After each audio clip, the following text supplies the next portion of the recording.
القرآن الكريم بتلقى إن عدة الشهور عند الله 12 شهرا في كتاب الله يوم خلق السماوات والأرض منها أربعة حروف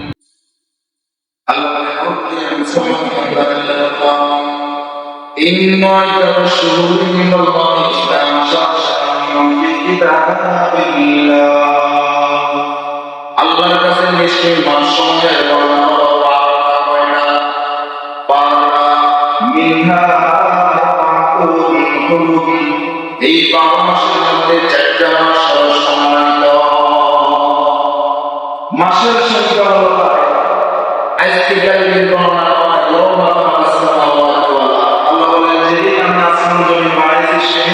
মাসের গণনা কয়টা 12 মিনহা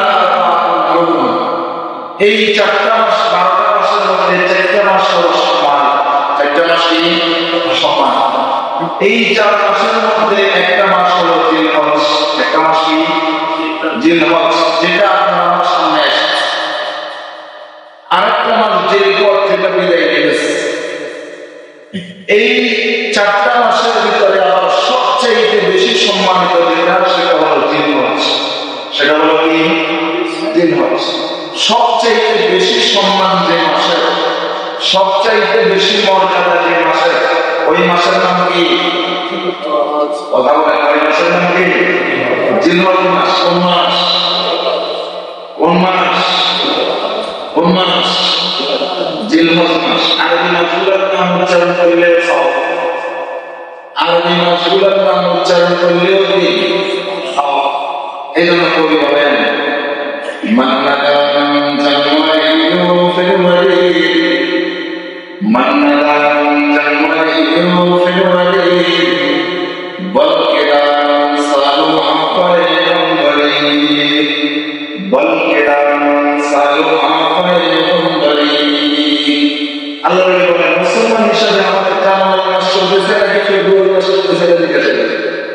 আমাদের কাছে জানুয়ারি আর ফেব্রুয়ারির হিসাব নেই আমার কাছে হিসাব আছে রাসূলের মাসের আমার কাছে হিসাব আছে পয়গম্বরদের মাসের পয়গম্বরদের মাস পয়গম্বররা যে মাসের হিসাব রাখতেন ওই মাস কোন মাস আরবি মাস কোন মাস আরবি মাস আমরা তো বাঙালি কিন্তু বাংলা মাসের হিসাব আমাদের কাছে নেই কিন্তু যখন বৈশাখ আসে বাবা রে তখন খাঁটি বাঙালি আমরা প্রকাশ পায় অথচ সারা বছর আমরা মাসের দিনে খবর নাই না বাঙালি কামে সব ইংরেজ কামে সব কি ইংরেজ ইংরেজদের হিসাব আমাদের কাছে আছে ইংরেজদের হিসাবে আমাদের অফিস চলে ইংরেজদের হিসাবে আমাদের আদালত চলে ইংরেজদের হিসাবে আমাদের সময় চলে বাঙালি বাংলা মাসের খবর নেই মুসলমান আরবি মাসের দিনে খবর নাই সত্য হইলে কথা দিতে হইলে বাস্তব বাঙালি যদি বাংলা মাসের হিসাবটা দেখতো তাও আমাদের বলতে পারে যে বাঙালি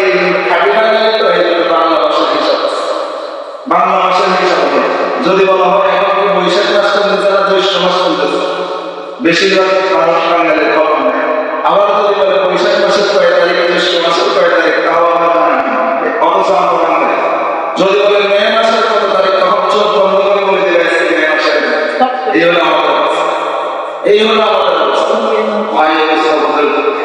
হিসাব রাখেন কোন সমস্যা তবে মুসলমান হিসাবে আরবি মাস কোন মাস চলেছে আজকে আরবি মাসের কত তারিখ এই হিসাবটা মুসলমান হিসাবে আমাদের জেনে নেওয়া কারণ আরবি মাসের হিসাব দেখতেন কারণ আরবি মাসের সাথে সম্পৃক্ত আছে মুসলমানের আমলে মুসলমানের বিশেষ সম্পর্ক আমলের সম্পর্ক মনে করেন এখন কি জিলহজ মাস চলতেছে আর জিলহজ মাস চলতেছে এই হিসাবটা যদি আমাদের কাছে না থাকে অবশ্যই আমরা জিলহজের ফাজাইল থেকে মাহরুম যাব জিলহজের ফাজাইল থেকে মাহরুম যাব এই জন্য মুসলমান হিসাবে আরবি মাসসমূহের গণনা জেনে রাখা দরকার যাই হোক বলতেছিলাম বছরের 12 মাসের মধ্যে সবচাইতে সম্মানিত কয়টা মাস সবাই কথা বলেন কয়টা মাস 4টা মাস এই 4টা মাসের নাম কি জিলহজ জিলহজ মুহররম রজব জিলহজ জিলহজ মুহররম রজব বলেন তো দেখি এই 4 মাসের মধ্যে আবার সবচেয়ে